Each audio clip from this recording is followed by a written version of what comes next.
All right, so we're here today. Thank you. Welcome to another episode of the Chris Miller Show. We are here today with Francisco Quico Canseco, the Honorable Francisco Quico Canseco. We're just going to call him Quico. Um, Quico is a licensed attorney who represented the 23rd Congressional District of Texas in the 112th United States Congress, among countless other amazing accolades and accomplishments. And now he's here with us to help educate us on what we need to know about election integrity. So thanks for joining us, Quico. How you doing today, brother? I'm doing very well, Chris, and thank you very much. I'm happy to be on your show and talk to you and your audiences and field whatever questions that they may have. Awesome. So how you been getting along amid this crisis? You know, I've been getting along real well. I'm not sick, nor anyone in my house. I've been sneaking out to the grocery store. I've been sneaking out to a variety of other places and taking advantage of the fact that there's no other car on the road except Right. for Yep. today. Yeah, exactly. My wife's been loving that too, but she ran into some serious traffic today coming home from work, and she was none too happy about it. Yeah, Uh, well, things are changing now. The right. economy is back. They say, And I think one thing that this thing has done is that it really has wrecked our economy. Many people out of work, many businesses that will not be coming back. So it's done some pretty serious damage. We're yet to see. right. Yeah, mom and pop really took a hit. Um, Yeah. and I and I, part of me is thinking that, like, I mean, I know that wasn't I know it doesn't seem like that was the point of this, but it seems like as we're moving forward, there are forces at work that really are working against small business and private business in the private sector. Um, are those businesses that are too big to fail are really not. We're finding out that that's kind of where the power structure lies, and we're kind of living that move to corporate America really tough right now.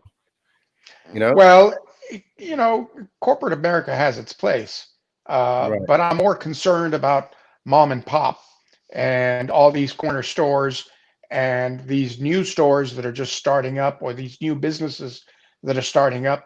A lot of lawyers shut down their businesses because a lot of their clients stopped coming to them. I don't think that the criminal lawyers gave that up, but I'm not a criminal lawyer, and that Right, means that I would defend people, not that I participated in crimes.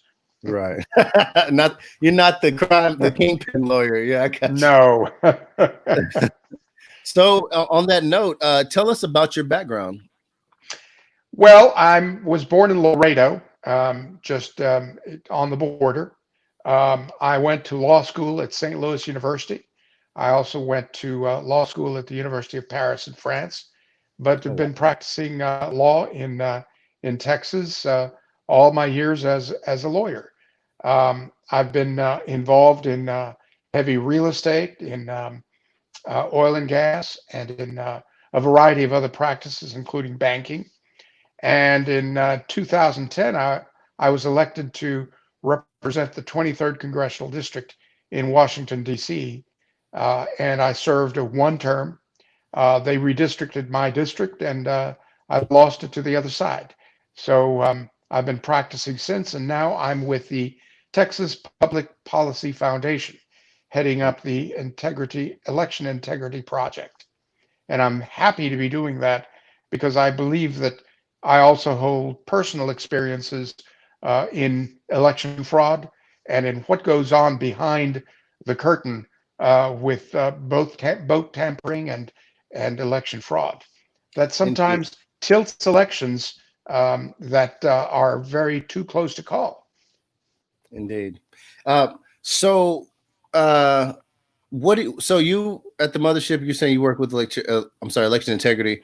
And what have you done to build up your expertise or your pedigree in the field of election integrity?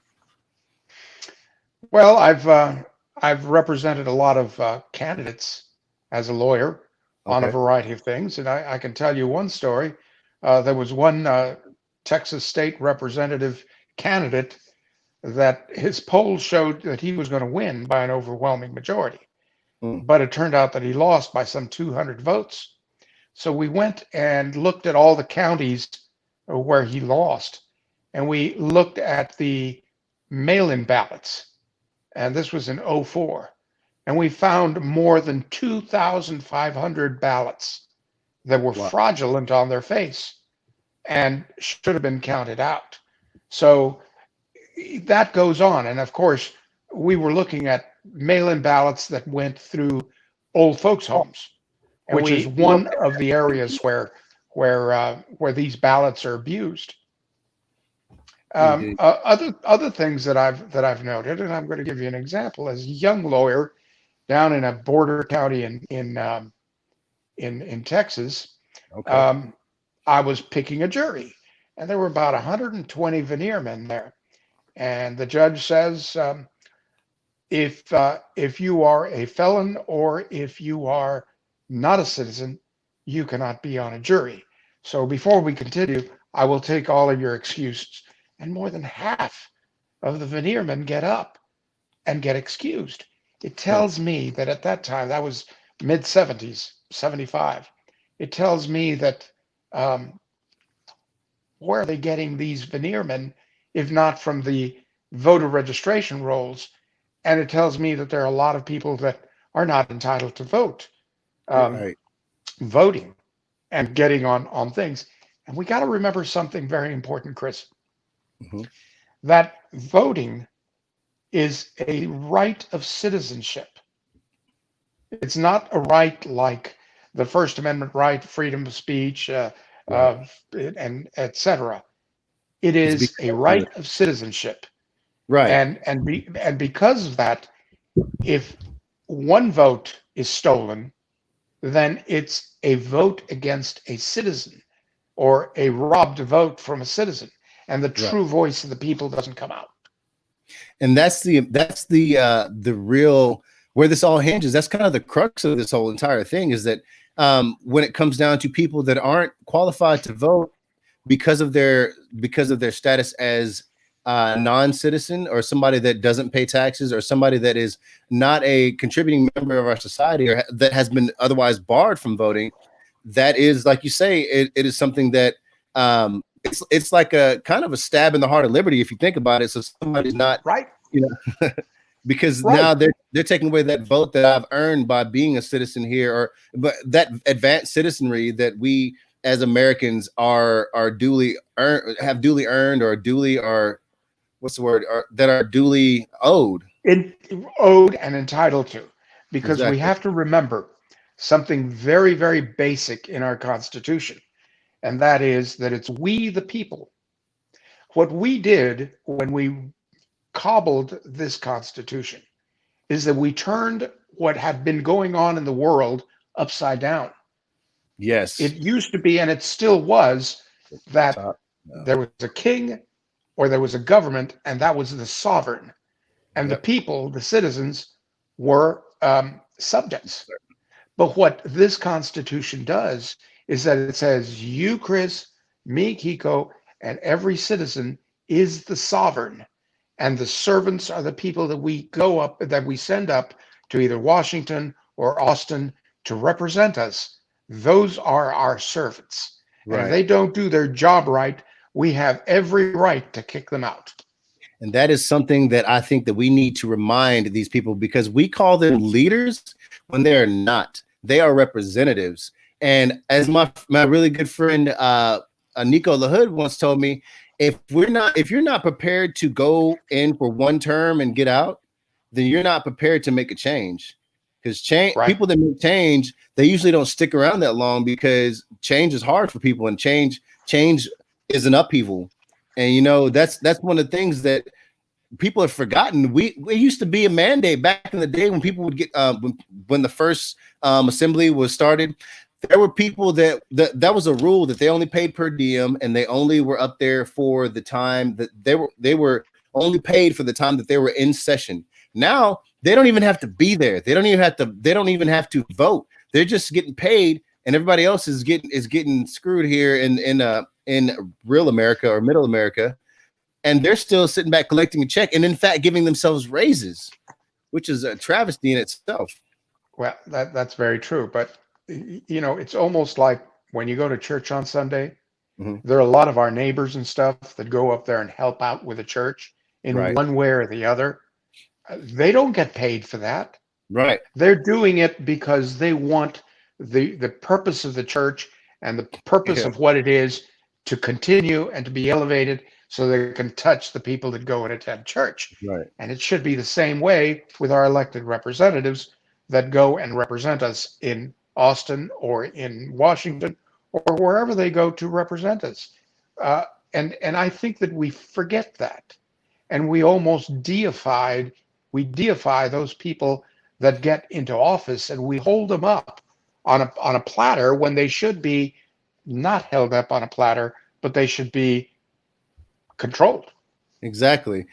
And that's one of the things that we as we the people, we have to get back to, we have to get our power back, that we feel like we have lost it, and we're giving it away every time we choose to not vote, every time we choose to I mean, it's there's so many intricacies to that. But let me ask you this: what are the biggest challenges that you feel that we face in the coming election, in this coming election season?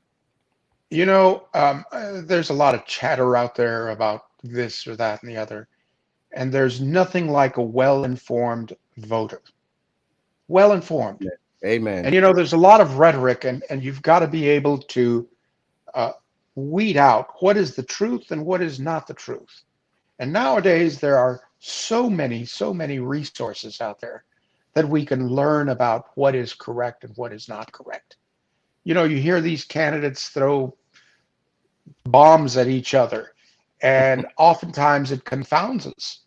Or we see somebody and we don't like his face, or we don't like the way he talks, but we do like the results. So what Right. we need to do is we need to recognize what is it that we need. What is it that our community cries out for? Right. Jobs, education, making Healthcare. sure that the American ideal for us and our children are being followed through, rather than the rhetoric of "I'm going to do all these good things for you." No, where's the proof? Where is your pedigree in doing so? Exactly. Were you educated? What did you do in order to say that you're the best man for this job? And that's where we fail. The proof of the pudding is in the eating, not in the looks. Right.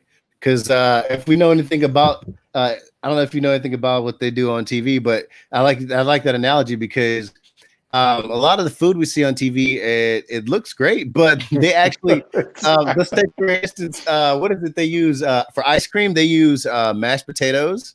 Like Yeah. it's a whole thing. They call it like food staging. This food staging and is they not it's like the and they same. shellac a really nice steak. Oh yeah, and they spray paint and everything. Yeah, and make it look all Yeah. nice, glossy. That's kind of what I feel like. I mean, a lot of times what we see when we get candidates that come in front of us, they are like a polished turd. Sometimes, like they look. I mean, you can dress them up like I don't know what they call dressing up a pig or whatnot. Put lipstick on a pig. Put lipstick on a pig. There you go. So I mean, this we get a lot of that, and then that makes people forget about their actual voting records, and that's the thing we should remind ourselves about every time. Yeah. Every time somebody talks to me about any candidate, and I won't mention any, but I'll say that anytime I look at a candidate, I will go straight for their voting record if they have one. If they don't, then what do we look at? If they've never been in office before, I look at their habits as a human being, and because people as in general are creatures of habit, who we are then, and then I look at who they surround themselves with, who they play, who they like, what their tendencies are. These are the things that we don't spend a lot of time doing, and a lot of times there's a proofs in the pudding, as you would say, and a lot of those things, and we could see a lot more if we could take that and extrapolate it. But I usually put it in very succinct terms and say, the key to leadership. There are a lot of keys to leadership, but one of the most important one is listening to your constituents and making sure that you deliver for what they're saying. And I often use this example, although my wife thinks that it's dumb. If all your constituents want ice cream at every meal, you'll say, "I'll get you the ice cream. But let me convince you that you have to have a protein, you have to have vegetables, you have to have starches, you have to have a well-balanced diet, and then I'll get you the ice cream." So part of leadership is convincing people that what they want needs to be moved a little bit in order to accomplish the means that they truly want. Right. At the same time, a lot of the people in the community that you serve, they know better than you because they're on the They live ground there. and they know what's needed. Right. And you've got to be able to listen with a fine ear and be able to deliver and Right. deliver well. Yep. Because a smart candidate will find himself in his constituency's residence or in his in his home district often. That is Right. what I've learned is that I don't trust a candidate that I don't see go to the place where he's about to serve. So I mean that's why people trust Trump because he'll go wherever, and that's one of the things that I want to see him. And I shouldn't have mentioned his name because I was trying to keep names out of this because I want to look at election integrity for what it is. But I'll stick back to this. So any candidate needs to go everywhere that they're going to Right. serve and from Right. top to bottom, the best place to the worst place. Because if they do that, then that's the only way that people will trust them is if they see their face. Because I guarantee you, a lot of people that hate Trump, if they actually had a chance to speak to him, then they would. Oh, dang it, I did it again. But if But a lot of no, times, it is what it is. If people see somebody and they think a certain thing about them, once they get to know them or once they actually have a conversation with them, 9 times out of 10, their whole demeanor changes, and that's just a fact of life. before we get on to the elections, let me just conclude with this. In January of 2017, a young lawyer in my office comes up to me and says, uh, Mr. Canseco, what are we going to make of this guy? And I said, don't pay attention to anything he says. Mm, Watch what he does. yes. And when you Yep. look at the things that he's done, that's Yeah. what we really needed. We've always wanted a rock star as our president, but what Right. we really needed was a rat killer to go out there and just clean up all the rats and make Right. sure we get back on our rails and start doing the right thing.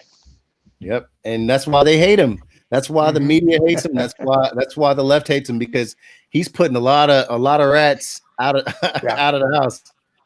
Should have called him the fat cat. So, what have been the problems of the past that we had to overcome in the area and in the arena of election integrity? One of the biggest problems I see is that people cower when they know very well that there's fraud in the works. And Hmm. they cower uh, because they're going to be accused of something. And they say, oh, no, there isn't any. It's just fake. It doesn't really exist. But it really exists. If we go back in our history, you look at New York in the not the last century, the previous century, the 1800s, you had Tammany Hall. And Hmm. what they would do is that they would scramble up all that vote and they would get their candidate in office. Many presidents got that way, Yep. got there. And that continued. And you look at Chicago, what they do and how they did it. And let's talk about Texas. Back Yeah. in the 1940s, how did Lyndon Baines Johnson get into the United States Senate? There's the famous Box 13. Hmm. And John F. Kennedy, how he won because Mayor Daley in Chicago delivered the vote for him. And on and on and on again. And I told you the story of what happened in the '08 election, where there's a Hmm. lot of vote harvesting going on. And that continues. I have seen it firsthand in my race, where rows and rows of a lot of people that are not citizens, that some are here legally and some are not here legally, Right. have been registered to vote. And somebody votes for them, if not them. Or Hmm. you go to these vacant lots, Oh, the not a paupers. house in sight. Yeah. Right. And not a house in sight. And there are all these mailboxes there. And there are all these people registered to vote on that Wow. lot. So if you look at the root of the problem of what happens with voter fraud, it begins with a registration process. Yep. There's a story that I can tell you because my neighbor is married to a Venezuelan, and her brother was waiting on the other side of the border in Mexico, waiting to get his green card for himself and for his wife. The green card comes in, and they have to cross the border. They get their green card, they sign whatever papers, and then they go through a battery of people that are offering them all sorts of things, including a voter registration. And this guy was astute enough to say, Wait a minute, I just got my green card. I'm not a citizen. And they said, well, it'll be ready when you do become a citizen. So if you sign here, he didn't sign. But Wow. like that, people will go out there and register anybody on two legs, anybody, because what they do is that they harvest those voter registrations and they know who to hit when the time for voting comes along, or they do it themselves. So we do have mass voting fraud, especially with mail-in ballots. Uh, and there are three really big pockets of them. The most egregious one is in immigrant communities where you don't have citizens or you've got illegal people. And the other one is in old folks' homes who have every right to vote, but many times they don't know what they're doing. But someone sneaks in there and organizes the whole thing, and they scoop up all of those mail ballots for them. That there's a chain of custody that's broken. And there's also fraud in the signature of these ballots, because when you request it, they have to they have to match the signature of the person requesting to the signature on the ballot. So imagine if I go into an old folks home and I request a ballot for Aunt Biddy, and I sign her name, Biddy Jones, and the ballot comes in, I pick it up, I vote it, and I sign Biddy Jones. Who's going to challenge that when it goes to the um, uh, ballot board that checks on these things? No one can. So there are a lot of issues um, where there's fraud. The other thing too, if you and I go to vote, we present our voter ID card, and we also present a picture ID, a government issued picture ID. And when you vote by mail, no such thing is required. So you can imagine how all these open doors are met. Now, in Texas, you can ask for a mail-in ballot if you're 65 or older, or if you have an illness or an infirmity that prevents you from getting to the polls, physically getting to the polls. You're stuck with all sorts of needles and tubes in your ears and tubes down your throat, and you can't go vote. But now what people are trying to do is they're trying to convince people that because of the fear of this virus, that everybody has to vote by mail, when there's a very logical solution. How many of us have gone to the grocery store, even during the height of the panic? Put on a mask, put on gloves, stay 6 feet apart. And HEB has these Partition. plexiglass, Yep. yeah, partitions. And I haven't gotten sick. And I love going to the grocery store, get a lot of candy and ice cream and things like that that Yeah, are not on the list that your I had wife to gives stop you. doing that, man. You got to quit bringing those ice cream sandwiches home. Or ice cream cones. They've got Yeah, those right. drumsticks are good. Oh yeah, those are bad. I definitely put on a couple pounds, man. I'm having to work that off. But yeah, I feel you on that. I've definitely I've been. I mean, to be honest with you, I went more to the grocery store. I went to the grocery store more during the height of the pandemic Uh-huh. than I've been in my entire life. I'm Yeah. not even joking. Like it was almost like every day. At first, it was like, man, do we need anything? Everybody's buying up everything. Do I need to get anything, or is this going to be something that's going to be a problem? Do I need to go and get anything just to have? But thankfully, we're real. I'm one of those people. I'm not gonna like put anything out there, but I'm one of those people that's really good about being on top of this type of stuff. So we already, I mean, we shop at Costco anyway. So it's nothing for Same us to thing. have. Yeah, it's nothing for us to have 30 rolls of toilet paper just Mhm. stacked in the corner anyway. But and these are the things that I put out something saying I put out a post earlier today talking about how this thing about the mask and all the fear, and how Governor Northam in Virginia is trying to pull some slick stuff. He's actually playing on that fear to try to advance an agenda. He's saying that on May 29th, Monday, May 29th, that he's going to make it by mandate that they have to have masks on whenever they leave the house, no matter where they're going, no matter what they're doing. That is to me a dog whistle to all these elitists and all these people that are wanting to change the paradigm and make it a more fear-based society, and see how much we'll bend to their will. That's one of the things that's going to be, it perpetuates the panic. yeah. And Number they want one. that to keep going. Yeah. Yeah. And number two, if it prevents people from going out there and doing their American stuff, to go to work, to go shopping, to help the economy, to help your own economy by going out there and getting a job, and by making sure that they get into office come November. Right. And, I'm all for making sure that we take care of ourselves, that we wash our hands, that we sneeze and cough into our shoulders, Right. that we're careful about not contaminating or get contaminated. And we've practiced that and we've taught our children that. But by the same token, when you go out under normal times and you're going to cross the street, you're going to look left and you're going to look right. And if the cars are coming far away, you cross. If they're close by, you don't cross. Right. But nonetheless, you're taking risks into your hand.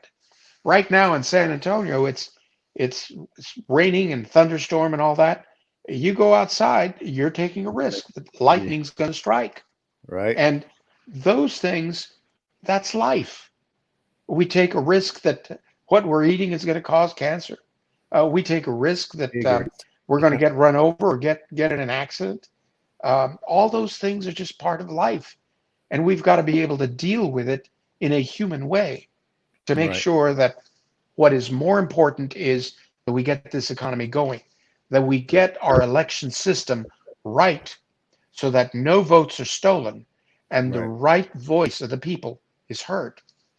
Indeed. So you would say, or would you say that the president's concerns are valid when it comes to mail-in ballots and all that? Let's just say this: I share the president's Right.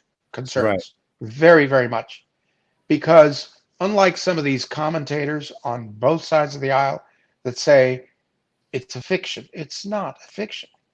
And if you look at Texas, for instance, that I know the best, I've seen it all my adult life, how people cheat on the elections and how there are these political machines that go out there so that the politician can wash his hands and claim, I don't know anything about Right. this. But nonetheless, they do, but they can claim that they don't because there's certain layers of going on. The plausible Imagine deniability. that, yeah, plausible deniability.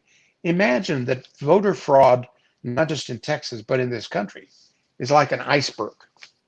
The iceberg that doomed the Titanic more than 100 years ago was just Right. up above the surface. Just But a little. underneath was this huge, huge rock of ice that was the danger. And that's what we see. So we've got cases coming out of Houston, out of Dallas, out of many other places around the state where the tip of the iceberg has been discovered. But it's deeper than that. And then I go back again to say that the whole process begins with the registration. If you get them registered, they're already in the system. So you can't deny Joe Blow this vote because he's already in the system, despite the fact that Joe Blow may be fictional. So I had a listener here that asked the question, and I don't know if you know anything about this, but how does the voter fraud correlate to Twitter, and who actually censored the president on social media? Well, I think it correlates to Twitter only from the point of view that the president said that there's a lot of voter fraud, and that California, the governor of California, has also already issued all sorts of mail-in ballots. Right. And I think what happened is that Twitter, or the people from Twitter, and not somebody that's registered with Twitter, came out and said, "That's not true. You're a liar." let me you know what, I can actually answer this question too. So there's a guy, his name is Joe or Yo Yoli.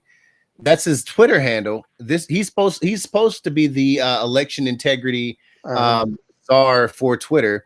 And this guy, what his first post was minutes after the election. He said, yeah, it was a pretty nasty one. Yeah, it was about a Trump. yeah, Yeah. exactly.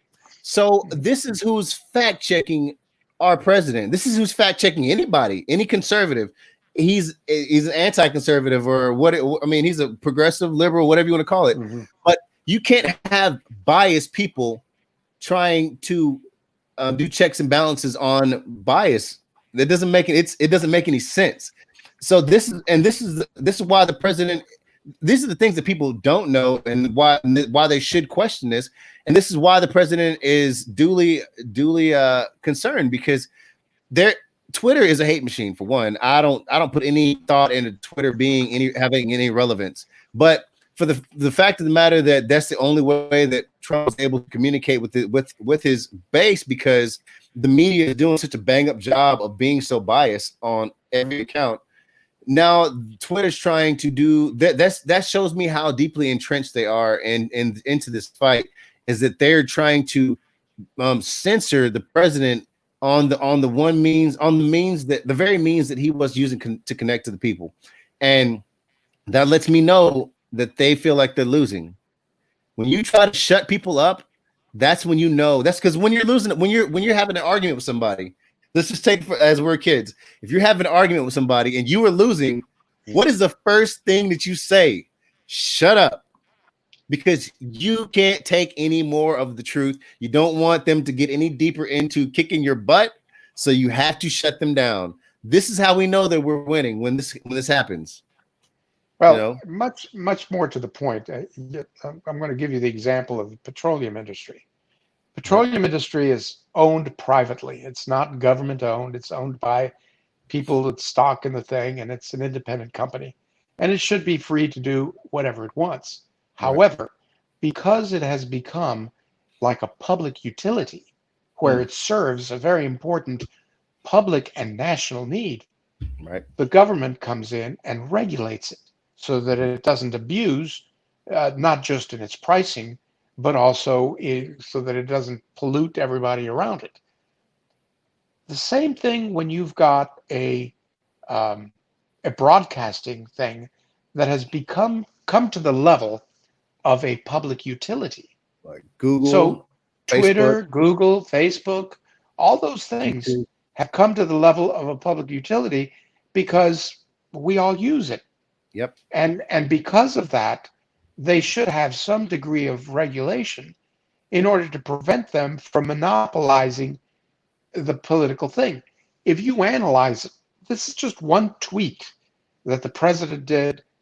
How many times have people on the other side come out and really scathingly almost called him a criminal, the Yep. president or other candidates or other people? And nobody facts checks them. Yep. Nobody tries to put them down and holler at them that they're doing the wrong thing. So we've got to look at things in perspective. Who's out of line and who is in line? After all, he's the leader of the country. Whether you like him or not, you do not step on the flag. You rever your country and your citizens of whom you're a citizen of. Right. And see, if people think about it like this, these things have a way of not caring who the heck you are, and they will turn on you in a heartbeat. So people think that it's Yeah. okay for Twitter to step on the rights of people on the right now, because doing that is within the social zeitgeist of of uh of being the thing to do. Like, so right now it's okay to really stick it to the white man and say he's a piece of crap, all this stuff, and white males are bad, right? That's what this is all about right now. But Mhm. it this is a pendulum swinging society, so we have a problem with overcorrection in this society as well. So just as Mhm. soon as we get comfortable criticizing this one people group, it will just as quickly swing right back, and it will smack that other people group right square in the mouth, because hate does not care. And the way that we have structured, I mean, the way that the internet works and the way that the left works, it really doesn't matter, because the irrationality of the mob takes this takes this argument wherever it wants to go. Nobody can control this. and they think that they can control this because they hate the president right now. But you know what? In a couple months, he's still going to be president or he's not. Either way, that irrationality is going to find another home, and I guarantee you, people aren't going to like it when it comes back to them. And this is one of the things about taking people's rights away. They're your rights too. If you take that person who is also an American, if you take their rights away, you're also taking your right to do the same thing away. So all these people saying, "Oh, we should dox this person or we should do this to this person because they're doing this," you will do that same thing at some point. Just wait till that comes back around, because you don't think that same person or that same group is going to use that against you in the same manner. So one of the most precious things that we have as Americans and as Texans is the right as sovereigns to have a voice in who is going to be our servant. right. And if we start playing with the system when we know very well that there are alternatives during a time of crisis like this uh, coronavirus, that what they're doing is they're taking away your vote, your citizens' right to vote, your sovereignty to go out there and get these things. We've got to be able to recognize what our rights are as citizens in voting. We have to be able to see who it is that we're voting for, who we're going to press that button for or make that check mark for. And we've got to be able to know what we can do and what we cannot do. And we also have to be vigilant and say, this is what I saw. And that vote is taken away from me and grandma and my wife and my children and my brother over here. These people have a right to vote, and somebody stole it. If it were your watch, or if it were your wallet, or if it were your car or something else, you'd certainly cry bloody murder. Right. But it's the same thing. It's just as sacred, only that it's a bit, up in the air because it's nothing you can really touch. It's intangible. Exactly. Right. And Yeah. and that's that's the thing that people don't understand when we look at our rights and our freedoms. When we look at the Second Amendment, it's something that it's kind of like words, but it's also tangible, because these guns or these arms that we can hold in our hands, that right is just as important as, and if it's just as important as the right to vote. And I actually think the right to vote is even more important. The Second Amendment actually protects all the other rights, but the right to vote is the one right that more people have died for that right than any other right that ever existed. People die on every square inch of this planet. Wherever there have been people, they have been literally dying to choose their leader. And a lot of people have died and still can't choose the leader. Yet we have that advanced citizenry, and we have that ability here, and we are so quick to give it away in the face of a little bit of fear. And I say a little bit of fear because the numbers still don't add up, especially not in Texas. Do not add up Not to in us. Texas. And let's take the example of California, where Right. the governor is going out there and says, well, we're sending it out to all registered voters. Well, in the city and county of Los Angeles, there are more than 20% of those voters than really exist in the actual population, whether citizen or not citizen. So how is that election going to go with 20% already going into the hands of harvesters and people that are going to steal the vote of Californians? And Yep. that is what I don't want happening here in Texas. It still happens, but if we open it up to a universal voting system where everybody gets mail-in ballot, you bet your booties that this thing is going to go the wrong way and the election is going to be stolen. Let me ask you this: can our election system handle a mostly mail-in ballot election on any level? Like, if there's mostly mail-in ballots, won't our system be overwhelmed with just a sheer amount? And I want to dig into this deeper because I want to talk about how the pitfalls of qualifying of a mail-in ballot and all the little subtleties of what needs to be done just to count a vote. But I want to start out by saying, can our system even handle that type No, of volume? they cannot. It would overwhelm the system, number one.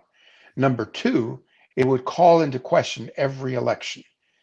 because the time involved in counting all those ballots, not to mention ascertaining the validity of the ballot or Right. whether there's any fraud in the signatures or anything like that. That's a But huge one. the fact of the matter is that it would take months to find out who the real winner is, number one, and then all the suits that would follow Right. challenging the election. It would throw every county in this state into a complete quagmire. And that's just in this state. And that's what I think that's, to Right. be quite honest, I think that's exactly what they want. This is the subtleties that we talk about that fly right over the head of most people that are looking at this from an Mhm. outside perspective. They don't think at all about these nuances, like the fact that whenever you're comparing signatures, you have to compare the signature on a voter registration to the signature on a ballot. If the R looks different, and then people fight over these things, like if the R looks different than the R here or such and such, they can throw it out that easy. Ballots can be Yeah. thrown out, and the year not counted. But let's examine what's going on in Texas here. Okay. You have people that believe that because under Texas law, that if you're 65 or older, as I mentioned earlier, or if you are infirm and can't get to the polls, uh, you can request a ballot. So when you have a lot of people that are not 65 and older that are claiming that they can't get to the polls, that in and of itself is illegal. And that's against the law, unless they truly have a physical infirmity that prevents them from getting to the polls or having some neighbor or some friend take them to the polls. That's against the law. And what you're having is that they are promoting, the other side is promoting the idea that if you are afraid to get sick, you can claim that that you are infirm and you can't get to the polls. Hmm. But that's not right. The Attorney General has already said no, and the Supreme Court of the state of Texas has also said no. Right. And it's being challenged still, but it doesn't make sense because courts cannot substitute for the voice of the legislature, who are the duly elected representatives of the people, Right. and the representatives of the people said otherwise. So what we're going to have is challenges on mail-in ballots where people who are under the age of 65 are claiming that they have infirmity or they can't get to the polls. And we've already seen it prior to the coronavirus. We're already seeing it in many communities where a lot of people that are under 65, and we have seen it and examined it through the Texas Public Policy Foundation, where a lot Mhm. of people illegally voted by mail, and they shouldn't be doing that. So, in educating our voters, our fellow citizens, we must recognize that there is something very patriotic. And think of a soldier that you knew that went out and fought and lost a limb or lost a life. To go to the polls and exercise your patriotic duty to vote, if not for yourself, for your neighbors, your children, your grandchildren, and your posterity. Amen. All right. So, what are some of the pitfalls that you foresee in November nationally and even on the local level for these elections? Well, you don't have any longer straight ballot voting. Mhm. People are going to have to really examine the ballot and examine the candidates that are presented, whether Republican or Democrat, and vote their conscience and vote what their thoughts are as a human being, as an individual human being. The challenges going forward are just that you have a lot of people that are out there to try and take your vote, even though you've got a lot of people that are watching over it. You see this in heavy populations like Houston or Dallas Yep. or even in San Antonio or Right. along the border. Those are the challenges of the new of this election, especially when you've got the fear of this virus. Mhm. So what we all have to do is recognize what our rights are on voting and be vigilant and make sure that we play our part to protect our own right to vote, that it not be stolen. Indeed. Are there any rules in place that control the verification of voter legitimacy? I'm sorry. Are the rules that are in place to control verification of voter legitimacy adequate? No, there No. are rules in place. Yeah, there are rules in place, but they're not adequate. And part of that inadequacy comes in because the chain of custody of that ballot is broken. When Right. you go to the polls, you after you vote your ballot, you immediately put it into a machine, or it goes right into the electronic system. Right. When you vote by mail, you don't know who's watching, you don't know who's intimidating that person, you don't know Right. who's checking that off, and you don't know whether that person is a real person, a dead person, or a non-citizen. Right. That's number one. Number two is you give that to a mailbox. And there are stories where mounds of mail-in ballots have been discovered after the election at the post office. So who dropped that mail-in ballot thing?